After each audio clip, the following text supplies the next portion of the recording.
Assalamualaikum warahmatullahi wabarakatuh. Bergabung lagi dengan saya di Daily Lisa John. Pada video kali ini saya akan membagikan data mengenai ketepatan waktu maupun audit delay yang dipengaruhi oleh profitabilitas, likuiditas, solvabilitas, dan ukuran perusahaan. Adapun objek dalam penelitian ini adalah perusahaan manufaktur yang terdaftar di Bursa Efek Indonesia periode tahun 2018 sampai 2020. Yuk saksikan, jangan di skip-skip agar teman-teman mudah memahami dan cepat menyelesaikan penelitian kalian.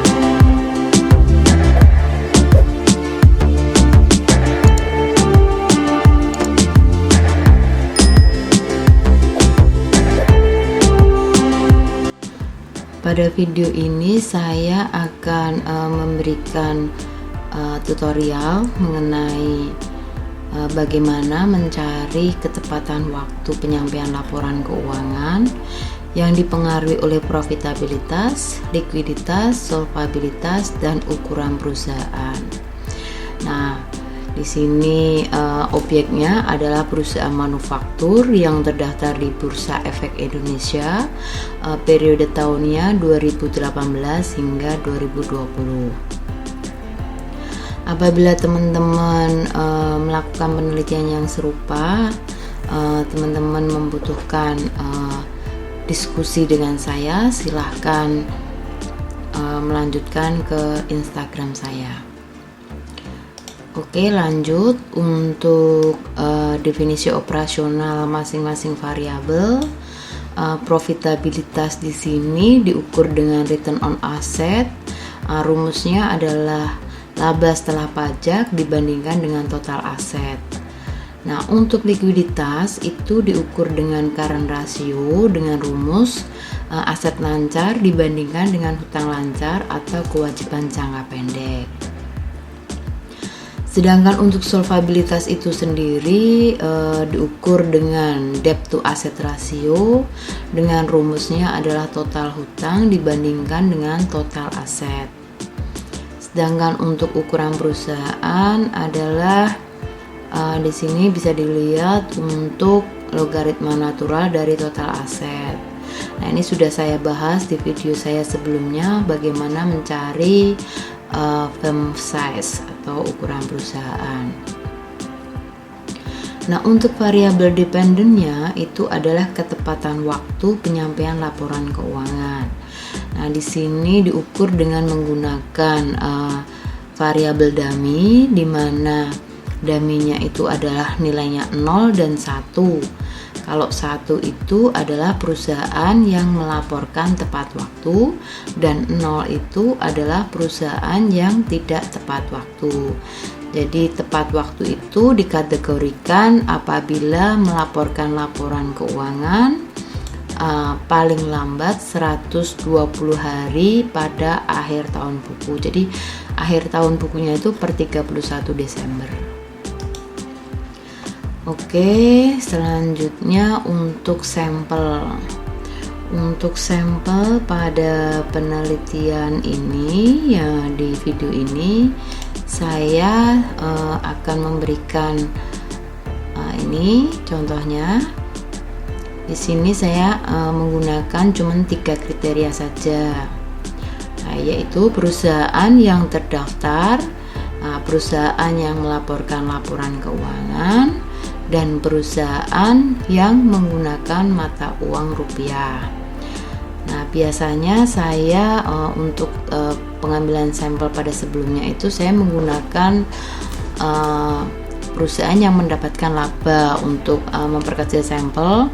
Nah, kenapa di penelitian ini tidak menggunakan perusahaan yang mendapatkan laba? Alasannya adalah karena pada variabel dependennya itu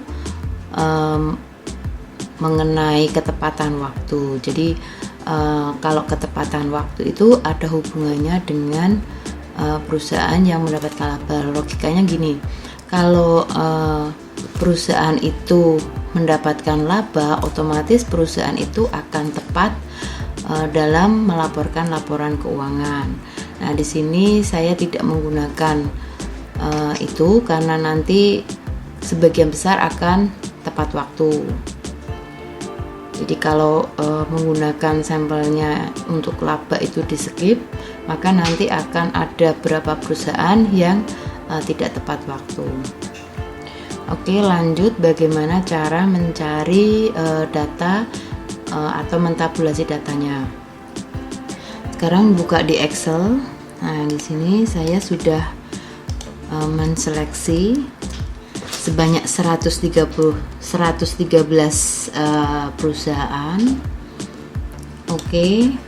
Nah, untuk variabelnya itu adalah Y-nya ketepatan waktu, X1-nya itu adalah profitabilitas ROA, X2-nya itu adalah likuiditas current ratio, X3-nya itu adalah solvabilitas DAR, dan X4-nya itu adalah size atau ukuran perusahaan.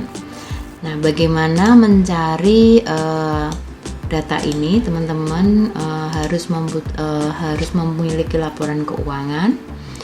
Nah, untuk mencari laporan keuangan, teman-teman bisa download di IDX. Misalkan saya akan memberikan contoh untuk perusahaan INTP. Nah, teman-teman bisa ini download lewat idx.co.id. Nah, nanti kalau sudah muncul seperti ini, teman-teman tinggal klik di laporan keuangan. Oke, teman-teman bisa klik di INTP. Ini adalah sampel yang akan saya bagikan contohnya. Tahunnya adalah tahun 2020, periodenya ambil yang tahunan, kita cari. Oke, di sini sudah ada, teman-teman bisa ambil yang bagian laporan keuangan tahunan. Nah, di sini sudah ada laporan keuangannya. Nah, untuk mencari data laporan keuangan, mencari data ketepatan waktu laporan keuangan untuk tahun 2020, tanggal publikasinya itu dilihat dari tanggal publikasinya. Teman-teman bisa melihat untuk tanggal publikasinya itu di bagian ini. Jadi auditor mengungkapkan auditornya itu di tanggal 18 Maret 2021. Jadi saya tulis di sini 18 Maret tahun 2021. Nah, untuk rentang waktunya, oke, di sini untuk tahun 2020 itu sebanyak 77 hari. Jadi rentang waktu antara 31 Desember 2020 hingga perusahaan itu melaporkan laporan keuangannya itu pada tanggal 18 Maret 2021 itu selama 77 hari. Nah, ini seperti ini 77 hari. Nah, nanti tinggal teman-teman bisa mengklasifikasikan atau mengkategorikan apakah ini perusahaan ini melaporkan laporan keuangannya itu tepat waktu atau tidak tepat waktu. Nah, tadi sudah diberitahukan, tadi sudah dilihat, tadi berdasarkan acuan jurnal tadi untuk laporan keuangannya itu, pelaporan laporan keuangan itu selambat-lambatnya selama 120 hari. Berarti karena di sini kurang dari 120 hari, nah ini dalam kategori tepat waktu. Oke, nah teman-teman bisa mencari untuk sampel perusahaan yang lainnya seperti itu tadi. Jadi dilihat dari tanggal publikasinya tadi, rentang waktunya berapa, terus diklasifikasikan dia kategori tepat atau tidak tepat, atau 0 dan 1. Oke, nah teman-teman apabila untuk rentang waktu ini bisa dikatakan untuk variabel audit delay. Jadi kalau audit delay itu berarti rentang waktunya. Nah, kalau ketepatan waktu itu apakah perusahaan itu tepat waktu. Jadi kalau ada penelitian mengenai audit delay, ya ini tinggal diambil aja ini audit delay-nya 77 ini. Nah, sedangkan kalau teman-teman mengambil sesuai dengan jurnal tadi, berarti ya pakai nilai dummy 0 dan 1 kategorinya. Kalau lebih dari 120 berarti dia tidak tepat waktu. Oke teman-teman, lanjut ke variabel berikutnya, yaitu untuk variabel profitabilitas. Oke, di sini profitabilitas rumusnya adalah laba setelah pajak dibandingkan dengan total aset. Oke, untuk contoh tahun 2020 untuk profitabilitas, teman-teman bisa lihat di laporan laba rugi. Di sini untuk tahun 2020 jangan lupa dilihat terlebih dahulu apakah di sini itu dalam jutaan rupiah atau dalam rupiah penuh. Jadi kalau dalam rupiah penuh, teman-teman tinggal nulis aja jumlahnya di sini. Tapi kalau dalam jutaan rupiah, berarti teman-teman tinggal ngalihkan dalam 1 juta. Oke, untuk laba setelah pajak di sini sebesar 1806337. Nah, di sini 1806337 dalam jutaan, berarti saya kalikan 1 juta. Oke, untuk total asetnya teman-teman bisa lihat di bagian total aset ini. Total aset ini sebesar 27.344.672. Oke. 27.344. Nah, ini sama ya. Nah, ini tinggal dikalikan 1 juta. Oke, nah setelah itu tinggal dibagi total laba setelah pajak dibandingkan dengan total aset. Nah, untuk variabel selanjutnya adalah likuiditas yang diukur dengan aset lancar dibandingkan dengan hutang lancar. Teman-teman bisa mencari aset lancarnya pada bagian ini di atasnya tadi. Nah, ini aset lancar. Nah, di sini ada 12.299.306. Oke.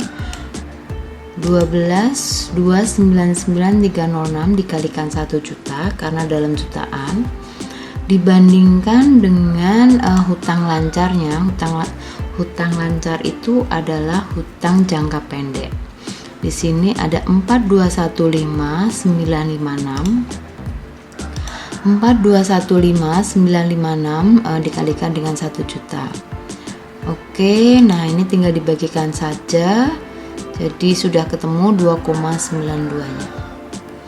Untuk variabel selanjutnya adalah solvabilitas. Nah, total hutang tadi diambil di bagian bawah ini, total liability-nya.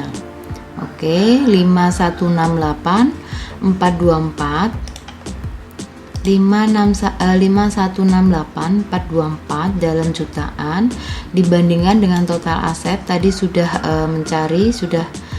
mencari untuk profitabilitas tadi, total asetnya sudah dicari. Nah, ini sudah tinggal dibagikan aja total hutang dibandingkan dengan total aset. Oke, untuk variabel selanjutnya adalah size. Size itu adalah logaritma natural dari total aset. Jadi teman-teman tinggal diklik aja seperti ini, misalkan sama dengan diketik aja logaritma natural kurung buka total asetnya tahun 2020 itu berapa, tinggal diklik ini, kurung tutup tinggal di enter. Oke, sudah ketemu. Jadi ini contohnya mencari masing-masing variabel yang mempengaruhi ketepatan waktu.